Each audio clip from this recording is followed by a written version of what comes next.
शहीद की पत्नी। नमस्ते दोस्त, आप सभी का स्वागत है हमारे चैनल काजल मोटिवाइजर पर। तुम बरसात से इतना डरती क्यों हो? मुझे तो बहुत पसंद है बारिश, कड़कती बिजलियाँ, बारिश में भीगी मिट्टी की सोंधी सोंधी खुशबू। किशन ने अपनी पत्नी निधि को गले लगाते हुए कहा। किशन के सीने से लगी निधि ने कहा, मैं आपकी तरह हिम्मती नहीं हूँ। मुझे तो बहुत डर लगता है बादल के गरजने और बिजली के चमकने से। मुझे तो डर के मारे रोना आ जाता है। मैं अपने मायके में तो मम्मी से चिपक कर सोती थी, कभी अकेले नहीं रही। अच्छा जी, लेकिन तुम रोती बहुत हो, ये तो है, हर छोटी छोटी बात में। अब वो बात खुशी की हो या गम की। अरे, तुम एक फौजी की पत्नी हो, तुम्हें तो निडर और साहसी होना चाहिए। अब तुम्हें खुद को बदलना होगा, क्योंकि अब तुम लड़की नहीं रही, अब तुम माँ बनने वाली हो। अब तुम्हारे कंधों पर ही सारी जिम्मेदारी है। घर, माँ, बाबूजी और बच्चों का सबका ख्याल तुम्हें ही रखना होगा, जो यूँ डर कर या रो धोकर तो तुम कभी नहीं कर पाओगी। भगवान न करे कल को कोई बात हो गई तब। किशन ने निधि से कहा। निधि ने तुरंत अपना हाथ किशन के मुंह पर रख दिया और कहा, भगवान के लिए चुप हो जाइए। ऐसी बातें अपने मुंह से आज के बाद कभी मत निकालिएगा। निधि और किशन की शादी हुए अभी 3 साल ही हुआ था। निधि 3 महीने की गर्भवती थी। किशन के पिताजी एक किसान और माँ एक सामान्य गृहिणी हैं। किशन भारतीय फौज में कैप्टन था।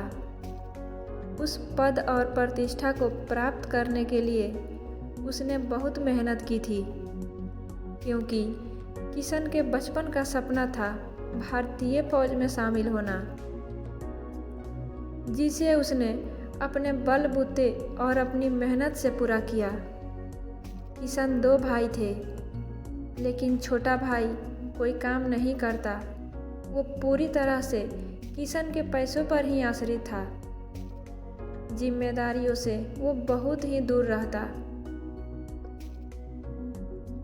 जिम्मेदारी का एहसास समझाने के लिए ही उसकी शादी निधि और किशन की शादी के 1 साल बाद ही कर दी गई। लेकिन यहाँ तो सुधार की बजाय वो दोनों एक से भले 2 हो गए थे। देवरानी की भी निगाह हमेशा किशन के पैसों पर ही रहती। वो स्वभाव से लालची और आलसी दोनों ही थी। ये बात किशन के माता पिता को बहुत अच्छे से पता हो गई थी। इसीलिए शादी के 1 साल बाद ही उन्हें अलग कर दिया गया। अलग होते ही दोनों अपना खर्च खुद अच्छे से उठाने लगे।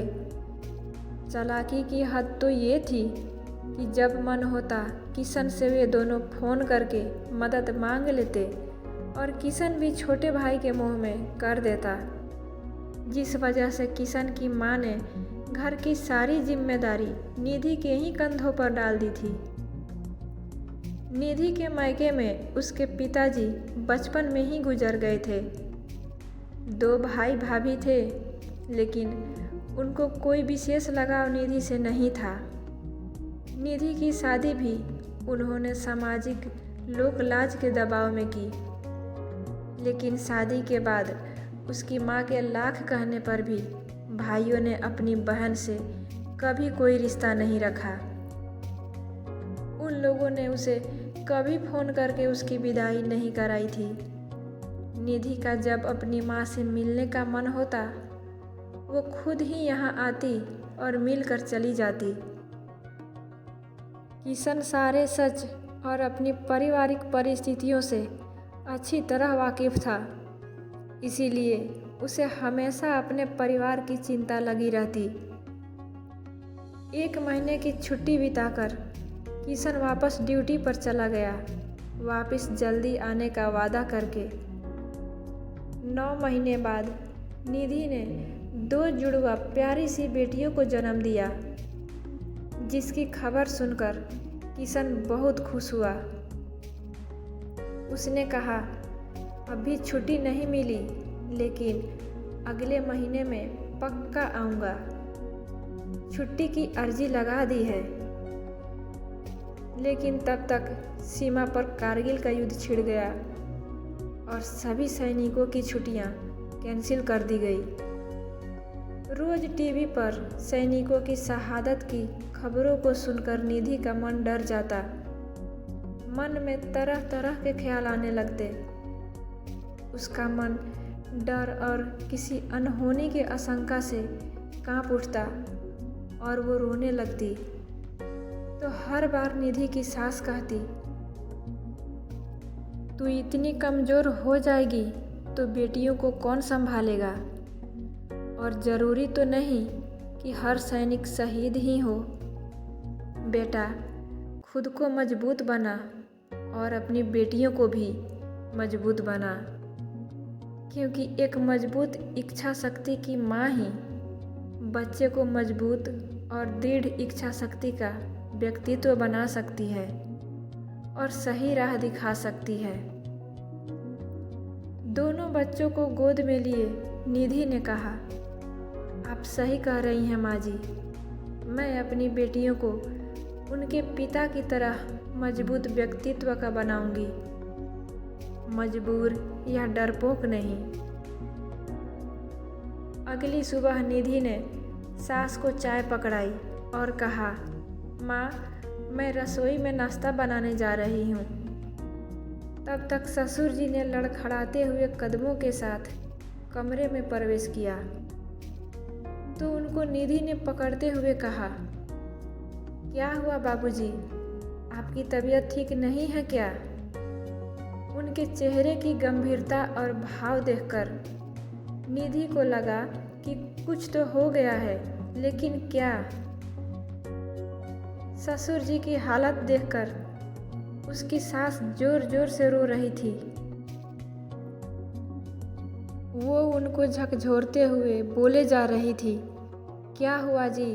भगवान के लिए कुछ तो बोलिए, क्या हुआ? किसी से झगड़ा हुआ क्या?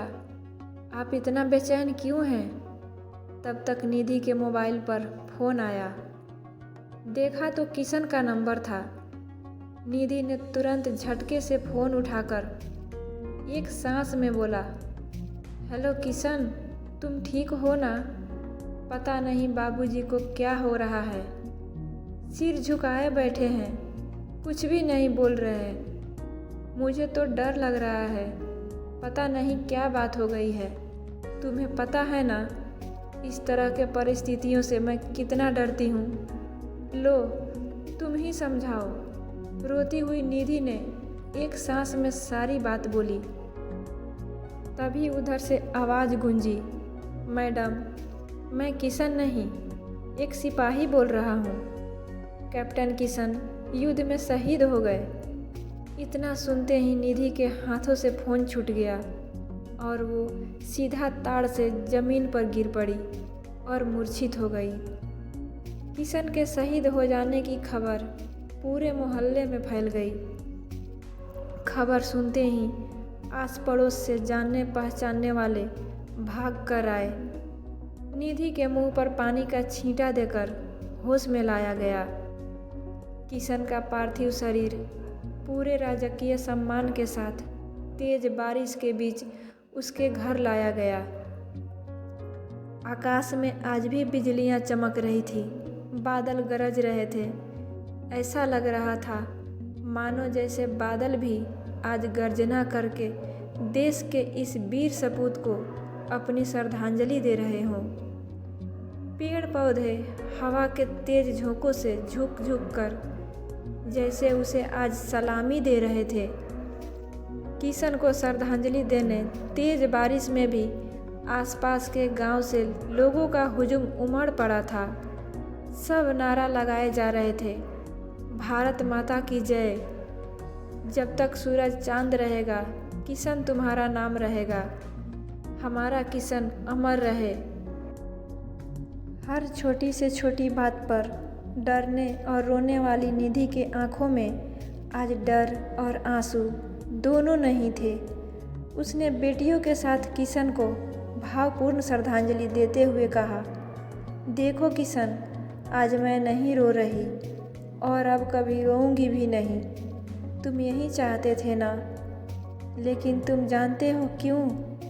क्योंकि अब कोई चुप कराने वाला या आंसू पोंछने वाला अब नहीं बचा मेरे पास।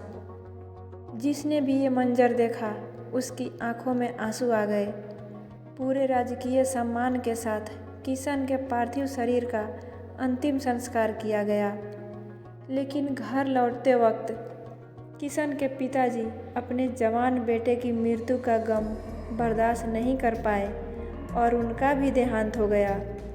अंतिम क्रियाक्रम के समापन के बाद घर में मौजूद आस पड़ोस के लोग और नात रिश्तेदार निधि के सास को समझाने लगे कि वो अपने छोटे बेटे को अब साथ रख लें, क्योंकि बिना मर्द के घर सुरक्षित नहीं होता। निधि बेचारी अकेली औरत आखिर कोई बात या ऊंच नीच हुई तो क्या कर लेगी। कल को दोनों बेटियां बड़ी होंगी तो उनकी सुरक्षा के लिए भी कोई तो मर्द होना चाहिए ना घर में। आजकल वैसे ही ज़माना बड़ा ख़राब है। हर रोज़ ही समाचार में सुनने को मिल जाती है रेप, किडनैपिंग जैसी घटनाएं। देवरानी ने इतना सुनते ही दुख में भी कुटिल मुस्कान ली, जिसे निधि ने देख लिया।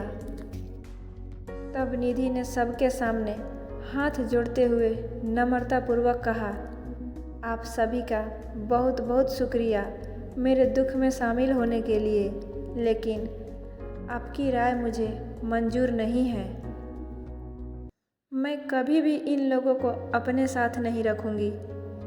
रही बात हमारी, तो ये सही है कि मैं और माजी एक औरत हैं, लेकिन बेचारी अबला या कमज़ोर नहीं।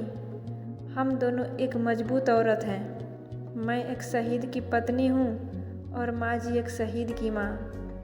और शहीद की पत्नियाँ और माँ कभी कमज़ोर नहीं होती।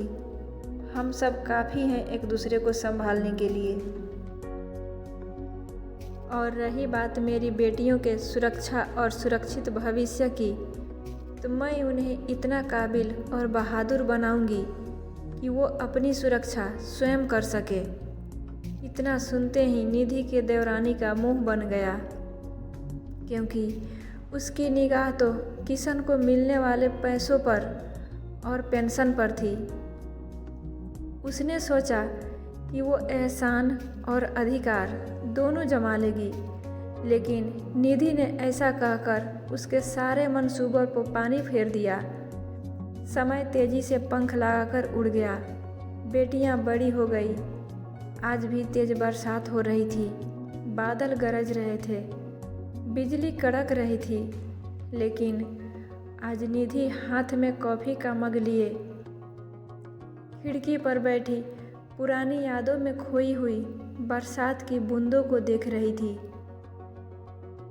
तभी फ़ोन की घंटी बजी तो देखा बेटियों का फ़ोन था। उसने फ़ोन पर हालचाल पूछा। दोनों बेटियों ने बताया कि उन्हें छुट्टी मिल गई है और वो अपनी माँ और दादी से मिलने घर आ रही हैं। निधि खुश थी, क्योंकि उसकी दोनों बेटियां भी भारतीय फौज में देश की सेवा करके देश, परिवार और निधि का मान बढ़ा रही थी। बरसात की रात, खिड़की के बाहर गरजते बादल, कड़कती बिजली। निधि ने किशन की तस्वीर को सीने से लगाते हुए कहा, देखो किशन, मैंने तुमसे किया अपना वादा पूरा किया। तुम्हारी तरह तुम्हारी दोनों बेटियां भी फौज में भर्ती हुई। तुम्हारी बेटियां तुम्हारी तरह निडर और बहादुर हैं। वो छोटी छोटी बातों में रोती नहीं मेरी तरह। अब तो तुम खुश हो ना? वैसे एक बात तो तुमको बताना ही भूल गई। अब मैं भी छोटी छोटी बातों में नहीं रोती। दोस्तों, उम्मीद करती हूँ कि ये कहानी आपको पसंद आई होगी। कहानी पूर्णतः काल्पनिक है, कहानी का उद्देश्य सिर्फ इतना है कि शहीद सैनिकों के बारे में बात करना और लिखना जितना आसान है उतना ही मुश्किल है। किसी भी शहीद के परिवार का जीवन बहुत कठिन होता है, क्योंकि शहीद सैनिक तो देश के लिए शहादत देके चला जाता है, लेकिन उतना ही कठिन संघर्षमय हो जाता है उस शहीद के परिवार का जीवन। इसीलिए हमें खुले दिल से अपने शहीद सैनिकों के परिवार की मदद करनी चाहिए, बिना किसी भी लालच के। दोस्तों, वीडियो को एक लाइक कर दीजिए और इसे ज़्यादा से ज़्यादा लोगों को शेयर कीजिए। अगर आप हमारे चैनल पर नए हैं तो प्लीज़ चैनल को सब्सक्राइब कर लीजिए और बेल आइकन को ज़रूर दबा दीजिए, ताकि आने वाले वीडियो का नोटिफिकेशन आप तक सबसे पहले पहुंचे। आपसे रिक्वेस्ट है कि आप कहानी को पूरा देखिए। दोस्तों, मिलते हैं अगले वीडियो में। तब तक राधे राधे। अपना ख्याल ज़रूर रखिए।